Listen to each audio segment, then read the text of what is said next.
and welcome back. We've got another movie discussion, dissection, talk, or review, if you would call it that, of another film that I just recently watched. So, today's film is called Fury. It is a Vietnamese martial arts movie.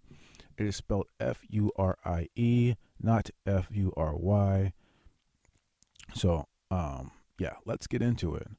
All right, so our main character's name is Hai Feng. I'm hoping that I said that correctly. I tried my best. I really did. And this movie starts off, gonna be honest, kind of in a depressing way. The opening scene, we're watching our main character, Hai, and she is collecting a debt from a man who is groveling on his knees in front of her. So, okay, this is not too bad so far.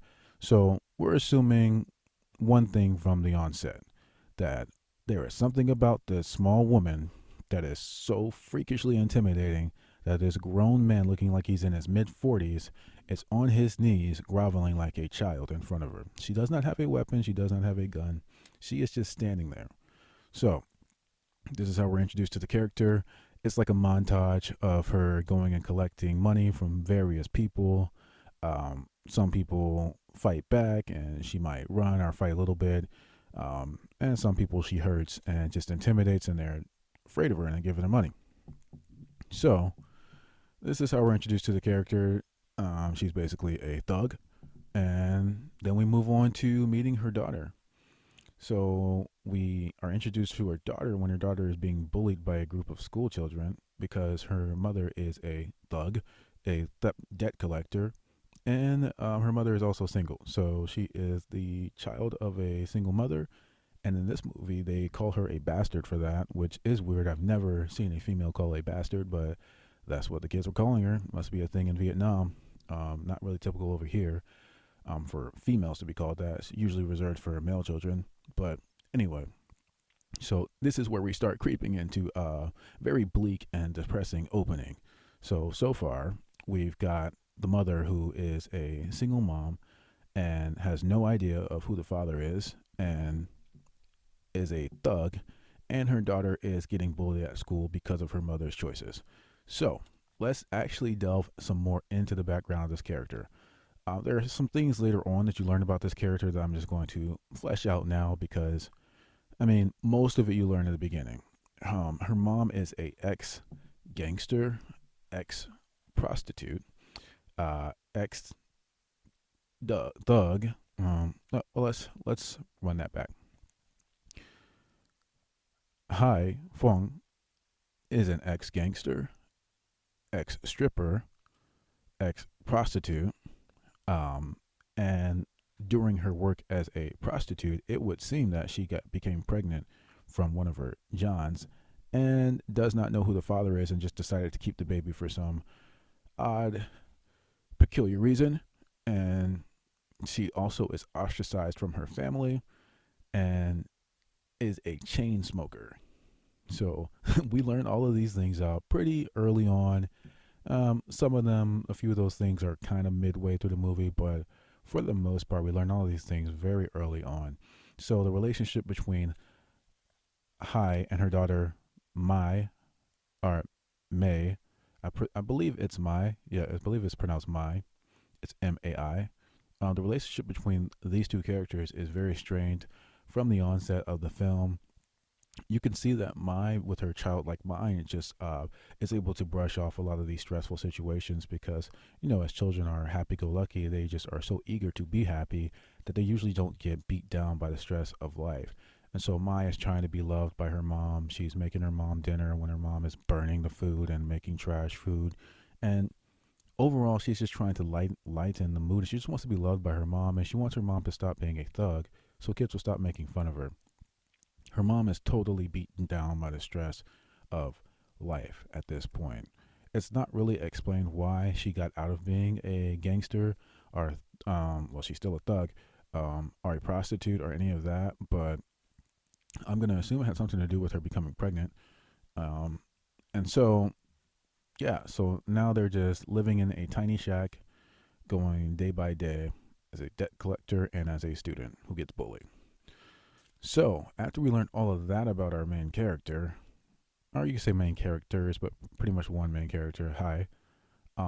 There's an altercation with Mai at, we can say, some sort of market where her mother, Hai, is trying to pawn off some earrings, and then Mai is accused of stealing a man's wallet.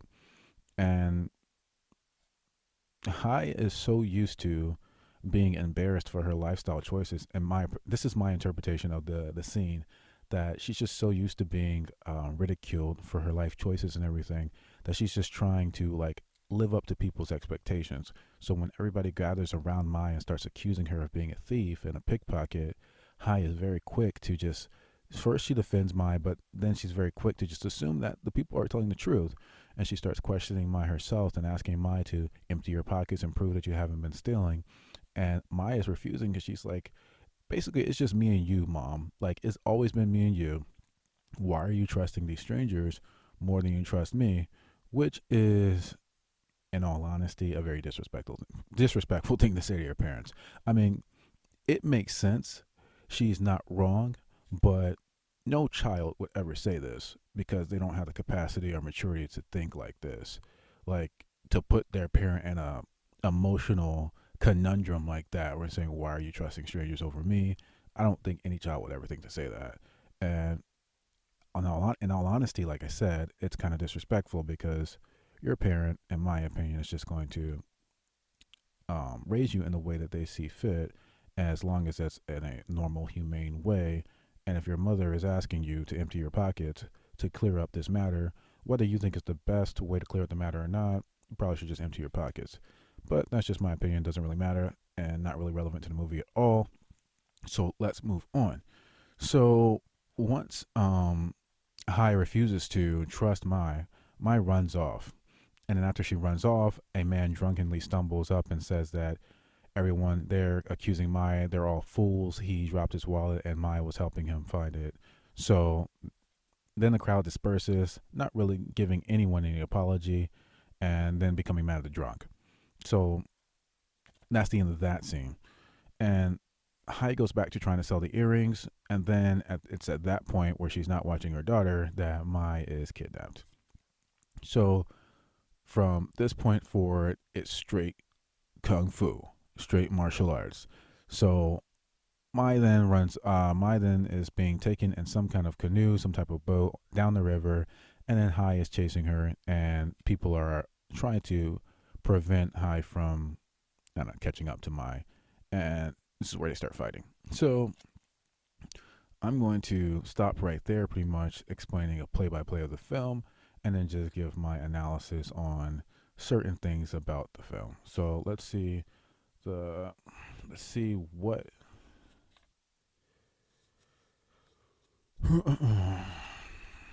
let's just see what.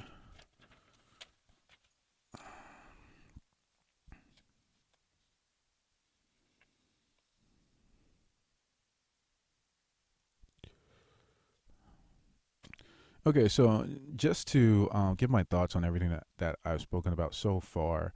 So, like I said, the life events that have happened in Hai's life seem to have created a broken character for this character. She seems very detached, and it seems like she's adopted some sort of zombie like state where she's very distant towards her daughter and sees her daughter almost as a burden almost. And it's very ironic that Hai is a debt collector, and at times when she's getting angry at Mai and just going through the motions of raising her and being careless with it, it feels like, ironically, she's paying back a debt to Mai of birthing her. Like, it feels that detached and distant between her and Mai and their relationship.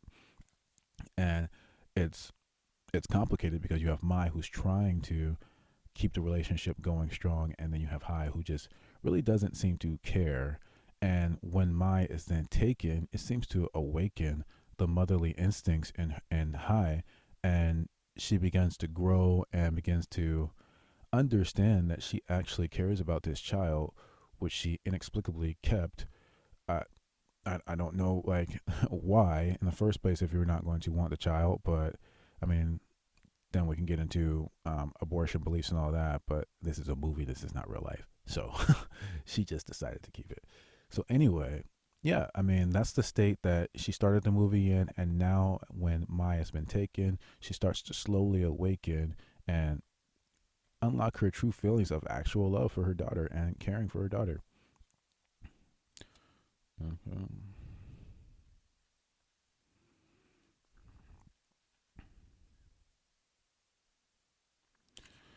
I would say the pacing in this movie is um I wouldn't go as far as to say it's erratic. I would just say that the scenes and the pacing for the scenes last a long time, and so it feels kind of jarring when things slow down and when things speed up. From the moment that Maya's taken and the chase is on, it is a long sequence of events of just fast-paced action, which I'm not complaining about, and that pretty much continues on for a while. Like I said, it's a long time, and then it's kind of a lull for a few moments, and then it's back to high fast paced action, and then it is a lull again, and then it's um there's a very weird, let me see how I'm gonna say this. I might take out this entire section about the pacing. There's nothing really wrong with the pacing. Um yeah. Okay. So now we're going to talk about pacing in this movie and directing. So, for the most part, this film is fairly consistent. It'll be run, run, run, fight, fight, fight, then we take a break. Run, run, run, fight, fight, fight, then we take a little break. It repeats itself a few times.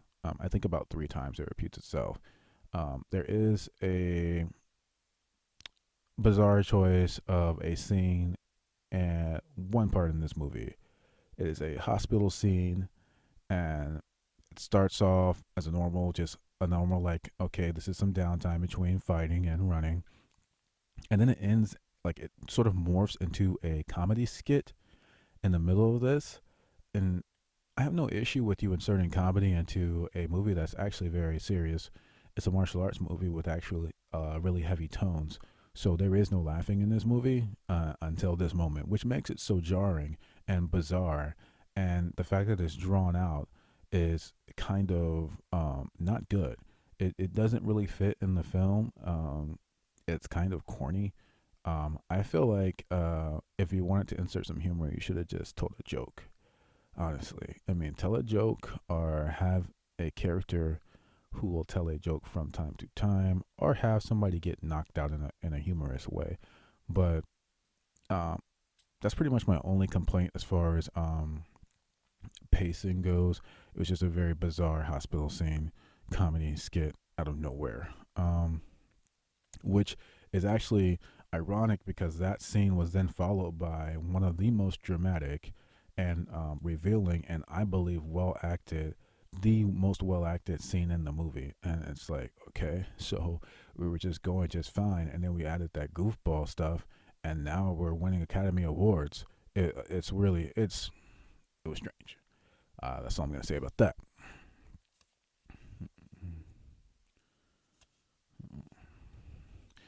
All right, and finally, we're gonna wrap this up. Keep this one kind of short. Um, as I'm gonna talk about the action and some of the messaging in the film. Overall, the action was great. The choreography, wow. The choreographed fighting, since I can't say that other word right now, uh, was pretty good. Pretty top notch. I didn't see any blatantly stupid stuff in it. Um, it's always curious when you have a female character who's going to be completing martial arts in a movie and kicking butt, basically, to see how the director is going to go about accomplishing that, because there are women who can do this. You just really should do it in a way that's believable, and I feel like this film does it in a way that's believable. On almost every scene, I'll say almost because there are some scenes that are not realistic, but I would say about 90% of the scenes, the fight scenes in this movie are realistic. She utilizes technique over brute force. She's not just knocking dudes out with haymakers.